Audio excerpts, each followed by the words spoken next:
Welcome guys. तो आता आपण चाललोय एका नवीन ट्रिप साठी. एक आम्ही तिसरं ज्योतिर्लिंगाचं दर्शन घेण्यासाठी चाललोय. एवढे दिवस व्लॉग आला नव्हता. आता आम्ही आमची गँग पुन्हा एकदा चाललोय. म्हणे सचिन यस पुन्हा एकदा आम्ही चाललोय आणि जिथे चाललोय ते आम्ही दाखवू तुम्हाला कुठे चाललोय ते. So stay tuned.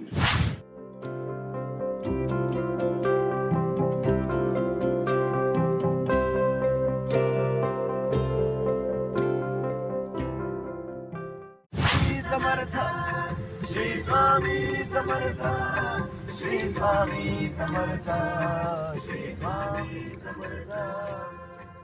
फायनली आपण पोहोचलो आहोत मंदिरात इथे. आणि आता आम्ही इथे आंघोळीला इथे 50 रुपये देऊन तुम्हाला गरम पाणी, थंड पाणी आणि शौचालय वगैरे सर्व सोयी सुविधा इथे भेटतील. हे काय याची डिटेल तुम्हाला मी नंतर देतो. आता आम्ही इथे सर्वजण आलो. इथे काही जण आंघोळीला गेलेत, काही वॉशरूमला गेलेत. आणि इथे समोर तुम्हाला मंदिर दिसत असेल, तिकडे समोर तुम्हाला दाखवतो. हो हो हो, काय नजारा भेटला, एक नंबर नजारा भेटला. आता इथून आम्ही आंघोळ वगैरे करू. आणि त्याच्यानंतर दर्शनाला जाऊ. त्यामुळे पुढचं बघण्यासाठी स्टे ट्यून. सो फायनली माझं दर्शन घेऊन झालं. ॲक्च्युली मला ते शूटिंग करायला भेटलं नाही प्रॉपर. बट ही जी तुम्ही रांग पाहताय ना, ही दर्शनाची रांग आहे. आणि मी दर्शन घेऊन बाहेर आलो आहे. आणि इथे जर तुम्हाला दर्शन घ्यायचं असेल तर तुम्हाला पुरुषांना कमरेच्या वरती कोणतेही वस्त्र परिधान करू देत नाहीत. याची तुम्ही जरा लक्ष ठेवा. आणि हे आहे श्री घृष्णेश्वर ज्योतिर्लिंग मंदिर. हे 12 ज्योतिर्लिंगामधलं सर्वात शेवटचं ज्योतिर्लिंग मंदिर आहे. आणि इथे आल्यावरती ना तुम्हाला प्रत्यक्षात ज्योतिर्लिंगाला हात लावून दर्शन करायला भेटते. म्हणजे तो अनुभवच काहीसा वेगळा असतो. पण मनाला एकदम शांती भेटली दर्शन घेतल्यानंतर. तो फायनली मित्रांनो आपलं दर्शन झालं आहे, दर्शन घेऊन झालं आहे. आणि आता आपण निघालो आहे एडोला केव्सच्या इथे. तर इथे जास्त शूट करायला भेटलं नाही प्रॉपरली. बट पुढचं जे केव्सचं जे शूटिंग आहे ते तुम्हाला प्रॉपरली भेटेल. आता आम्ही इथं नाश्त्याला बसलो आणि इथं बघताय माझी फेवरेट मिसळ पाव. मिसळ पाव इथे तर्री वगैरे दिल्या मस्तपैकी. इथं मिसळ आहे. आता मी मिसळ टेस्ट करून सांगतो कशी आहे. तू इथे विचार ना रिव्ह्यू. टेस्ट करून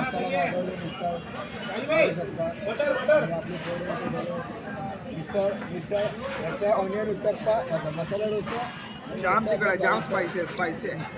फुल स्पायसी. खाऊन सांगतो कशी होती कशी नाही. तुम्हाला खाल्ल्यावर रिव्ह्यू देतो. तोपर्यंत थांबा. आणि फायनली आम्ही आलो ते कैलास मंदिर पाहण्यासाठी. इथून तुम्ही तिकीट घ्या. 40 रुपयाची एक तिकीट आहे. त्याच्यावरती 5 रुपये एसीचे कसले लावतात ते माहिती नाही, बट घ्या तिकीट. आणि नंतर हे जे तुम्ही पाहताय हे आहे कैलास मंदिर. एक अद्भुत मंदिर आणि एवढं भारी आहे ना बघायला. आणि हे 16व्या नंबरचं लेणी आहे. आणि त्याच्या उजव्या आणि डाव्या साईडला अजून बाकीच्या लेण्या आहेत. आणि या मंदिरावरचं जे कोरीव काम आहे ना, ते म्हणजे व्हिडिओमध्ये बघणं, पुस्तकात बघणं आणि प्रत्यक्ष डोळ्याने बघणं खूप फरक जाणवतो. म्हणजे त्याचे एक बारकावे जे त्यांनी तासलेत ना, जे बारकावे त्यांनी एकदम बारीक गोष्टी. आणि सर्व जे मूर्तिकाम, जे शिल्पकाम आहे ना, ते एकदम मस्त एकदम फिनिश वर्क. त्याला एक नंबर आहे. म्हणजे त्या काळात कशा पद्धतीने त्याने फिनिशिंग वर्क केलं असेल देव जाणो. आणि एवढे बारीक गोष्टी कोरलेल्या आहेत ना, अगदी असं अक्षरशः डोळ्याचे पारणे फिटले हे सर्व बघून. आणि एवढं सुंदर कोरीवकाम वाटलं ना, एवढं सुंदर कोरीवकाम. आणि प्रत्येक शिल्पामध्ये काही ना काही, कोणती ना कोणती गोष्ट लपलेली आहे. आता या मंदिराबद्दल अजून जास्तच काही सांगायचं झालं तर या मंदिराचं सगळ्यात मोठं वैशिष्ट्य म्हणजे हे मंदिर एकाच प्रचंड खडकातून कोरून बनवण्यात आलं आहे. इथे कुठलीही वीट नाही, सिमेंट नाही, म्हणजे काहीच नाही वापरलं आहे. एक मोठा खडक कोरून हे पूर्ण बनवण्यात आलं आहे. आणि हे मंदिर साधारणपणे, म्हणजे जेवढं मला इन्फॉर्मेशन आहे, साधारणपणे 8व्या शतकात राष्ट्रकूट राजा कृष्ण प्रथम यांच्या काळात बांधण्यात आलं होतं.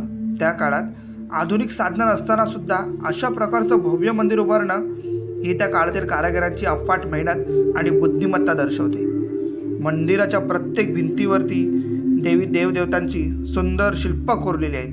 रामायण, महाभारत, शिवपुराणातील अनेक प्रसंग या सर्व भिंतीवरती, मंदिरावरती सर्वीकडे कोरलेले आहेत. जे तुम्ही नीट बारकाई लक्ष देऊन पाहिलात ना तर तुम्हाला दिवससुद्धा पुरणार नाही.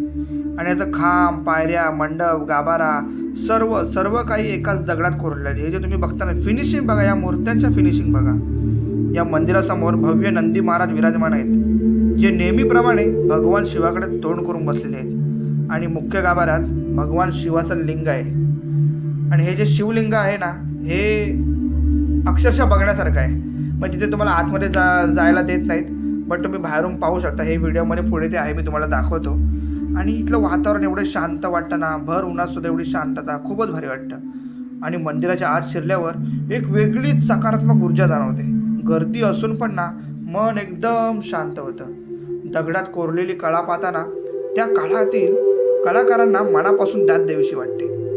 कैलास मंदिर हे फक्त पर्यटन स्थळ नाही, तर ते श्रद्धा, कला आणि इतिहास यांचा उत्तम असा संगम आहे. इथे प्रत्येक दगड काही ना काहीतरी सांगतो. इथल्या प्रत्येक शिल्पामध्ये कोणती ना कोणती गोष्ट लपलेली आहे. अशी विनाकारण कुठलीही शिल्प यामध्ये कोरलेली नाहीत. प्रत्येक शिल्प कुठली ना कुठली कहाणी सांगतो. आजच्या धावपळीच्या जीवनात अशा ठिकाणी आल्यावर मनाला थोडा तरी विसावा मिळतो. कैलास मंदिर हे आपल्याला आपल्या समृद्ध इतिहासाची आठवण करून नेहमी देतं. आणि हा जो तुम्ही स्तंभ वगैरे पाहताय, हे तुम्ही 20ची जी नोट आहे त्यावर तुम्ही पाहिलाच असेल. आणि इथल्या मूर्ती बघा, हे जे आता बघता तुम्ही, शिव, पार्वती आणि नंदी, हे सर्व शिवपुराणातील गोष्टी आहेत, कथा आहेत. म्हणजे इथं संपूर्णपणे शिव आणि पार्वतीचा जो काही इतिहास आहे तो दाखवला गेला आहे. म्हणजे असं मी कुठेतरी वाचलंय, ते कितपत खरं आहे माहिती नाही, की शिवशंकराची उंची ही जवळपास म्हणजे 8 ते 9 फूट होती आणि पार्वती देवीची उंची ही 5 ते 6 फूट होते. एवढं अंतर होतं दोघांच्या हाईटमधलं. आणि ही जर तुम्ही शिल्प बघितलीत ना, तर तुम्हाला ते जाणून येईल की शिवशंकराची हाईट किती आहे आणि पार्वती देवीची हाईट किती आहे. आणि ते स्पष्टपणे जाणून येईल. हे तुम्ही पाहताय, हे आपले शिवशंकर, इथे पार्वती, हे आपले विष्णुदेव विराजमान झालेले शेषनागावरती.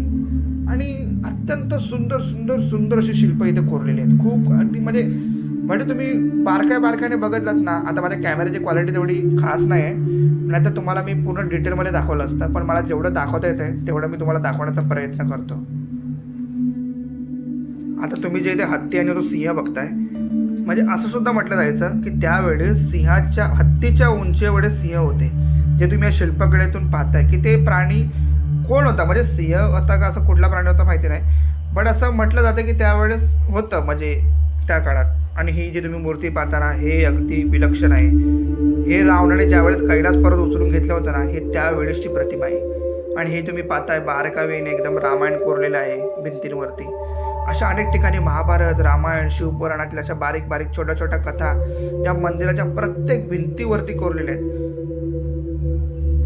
आणि या जर तुम्ही आता पुढे पाहताय, या मूर्त्या आता नामशेष होऊ लागल्यात. म्हणजे काहींचे हात तुटलेत किंवा असं, म्हणजे आता खूप बरीच वर्ष झाली ना या गोष्टीला, त्याच्यामुळे बट तरी पण इथल्या प्रशासनाने हे जपण्याचा प्रयत्न केलेला आहे. त्याबद्दल त्यांना खरंच दाद दिली पाहिजे. मूर्त्यांचा कोरीव काम बघा. आत्ताच्या या जनरेशनमध्ये अशा पद्धतीचं काम तुम्हाला खरंच मान्य होईल का, की असं कुठलं आताचं तंत्रज्ञान आहे का ते, की वरून मंदिर सुरू करेल. असं पण नाही की खालून. या मंदिर कोरायला सुरुवात केली ना, ती वरून मंदिर कोरायला सुरुवात केली ते खालपर्यंत. म्हणजे विचार करा. असं नाही ह्याच्यावरती की 1-2 शिल्पक आहेत भिंतीवरती. आणि ही पहा शिवशंकराची मूर्ती, ही जी मी तुम्हाला बोलवतो, जी मेन गाभाऱ्यात आहे, तिथे जवळ जायला देत नाही, बट सुंदर आहे. आणि हा जो तुम्ही पाहता ना, हाच खडक कोरून हे मंदिर बनवण्यात आले. बघा ते कोरीव काम बघा, कशा पद्धतीने ते कोरलं असेल, काय साधनं असेल, साधारण साधनं. आणि त्याच्यानंतर बाहेर आल्यावर तुम्हाला हे जे सूचना फलक दिसतं, इथून तुम्ही पाहू शकता सर्व लेण्यांची माहिती आहे. 16 नंबरची केव ही कैलास मंदिर आहे. आणि त्याच्या डाव्या साईडला बाकीच्या लेण्या आहेत आणि उजव्या साईडला बाकीच्या लेण्या आहेत. ह्याच्या डाव्या साईडला तिकडे वॉटरफॉल वगैरे पण आहे, जे आता तुम्हाला उन्हाळ्यात वगैरे तर बघायला भेटणार नाही, पावसाळ्यात वगैरे बघायला भेटेल. आणि हे तुम्ही पॉज करून पाहू शकता इथे काय काय आहे, काय काय नाही ते. आणि हे पहा, हा पूर्ण खडक पहा, अशा पद्धतीने तो कोरला आहे. आणि ह्याच्यानंतर कोरल्यानंतर जो काही दगड निघाला, काही टन लाख टन असा जो दगड निघाला, तो कुठे गेला, काय गेला, त्याचा कोणालाच पत्ता नाही की तो कुठे वापरला गेला आणि कुठे गेला. आणि त्याच्यानंतर पुढे मी या 15 नंबरच्या लेणीमध्ये आतमध्ये आलो होतो आणि तुम्हाला आतला परिसर दाखवतो. या पण लेण्या बघा कशा, म्हणजे कोरीव काम बघा कशा पद्धतीने केलं आहे ते. म्हणजे या जागेबद्दल बोलावं तेवढं फारच कमी आहे. आणि हे बघण्यापेक्षा ना तुम्ही खरंच एकदा तरी आयुष्यात इथे व्हिजिट करा. आणि या ज्या सर्व लेण्या आहेत ना, हे तुम्ही आता मी सर्व लेण्यामध्ये फिरायला मला टाईम नाही भेटला, कारण निघायचं पण होतं मुंबईला यायला. बट हे तुम्ही पाहता ना कोरीव काम, काय म्हणजे काय काम केलं यार, काय काम केलं. अक्षरशः ना मी आता एवढे दिवस झाले तिथून आलो तरी पण माझ्या डोक्यातनं अजून हेच सर्व चालू आहे. परत जर मला संधी भेटली ना तर मी स्पेशली ह्या सर्व लेण्या बघण्यासाठी जाईन.